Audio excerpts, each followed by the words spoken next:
Et l'été, il fait chaud et il est temps de partir à la plage, de s'occuper de son summer body, d'être en bikini ou en maillot de bain, de manger des glaces, etc. Mais j'ai pensé à vous, pour ceux qui ne peuvent pas partir en vacances cette année.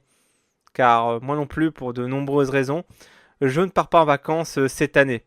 Et en plus, avec les JO, ça va être le bordel, donc on ressort là, oui, du placard et on se plonge dans nos souvenirs de l'été 2009 avec Wii Sport Resort. Vu que Plouf et Pseudo-S en ont parlé dans la dernière podcast. Donc je me suis dit pourquoi pas vous en parler. Un petit instant nostalgie spécial activité estivale ne sera pas de refus. Donc ressortons nos Wiimotes et n'oubliez pas d'appuyer sur plus pour faire une pause. Avec Wii Sport Resort, on peut faire plusieurs activités, hein, du bowling, du baseball, du vélo et même du tir à l'arc, de l'avion. Et bah moi, ce que j'ai préféré, c'était le Kaido avec le sabre pour démonter tout le monde. Il y a plusieurs modes. Même le bowling, on peut faire du bowling à 100 quilles, ce qui était sympa. Après, pour l'époque, faut penser que c'était un phénomène de mode. Et pour ceux qui écoutent ce podcast audio, je pense que vous avez joué à ce jeu également. Donc n'hésitez pas du coup à marquer vos souvenirs en commentaire de la vidéo. Je sais qu'on pouvait explorer l'île avec du vélo et de l'avion qui était sympa.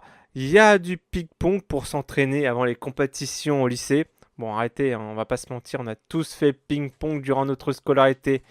Et je pense que là, vous avez fait du ping-pong pour votre épreuve de PS, pour le bac.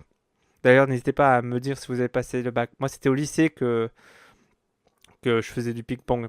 Le podcast de Pseudo et Plouf sur ce jeu est plus détaillé. Donc, si vous voulez en savoir plus du coup sur Wii Sport Resort, moi, c'était du coup pour vite fait revenir du coup à ce jeu, vous en parler un peu vite fait et faire un peu débat là-dessus sur ce jeu-là. Le plus important, c'est le sujet qui viendra après. C'était plus du coup un produit d'appel. Mais n'hésitez pas à me dire, voilà, en commentaire. En tout cas, moi, j'ai des très bons souvenirs.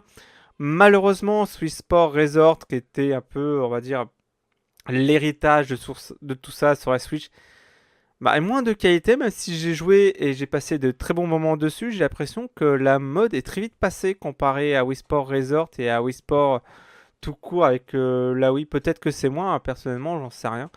Mais j'ai l'impression que c'est passé. En tout cas,